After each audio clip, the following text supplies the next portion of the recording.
లోకస్తుడు మనం పిలిచి మా దేవుడు ఎవరు అని అంటే వీళ్ళే చెప్తున్నారు, మీ దేవుడు మీకు గొప్ప, మా దేవుడు మాకు గొప్ప, మీ దేవుడు కూడా గొప్ప అని వీళ్ళే చెప్తున్నారు.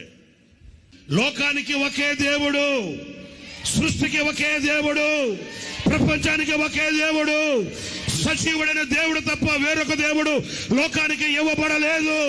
యేసు నామమే తప్ప వేరొక నామమే లోకములో ఇవ్వబడలేదు. ఒకవేళ చావైనా, రేవైనా, కరువైనా, ఖడ్గమైన ఏది మన మీదకి వచ్చినా యేసు ఒక్కడే దేవుడు. యేసు తప్ప వేరొక దేవుడు లేడు, లేడు, లేడు. యేసే సజీవుడు. యేసు క్రీస్తు తప్ప వేరొక దేవుడు లోకములో లేడు. నేను నమ్మిన నీతి, నేను నమ్మిన సత్యం, ప్రపంచానికి ఇవ్వబడిన నగ్న సత్యం, ప్రపంచానికి ఇవ్వబడిన ఏకైక ఉపదేశం యేసు ఒక్కడే. యేసు ఒక్కడే దేవుడు.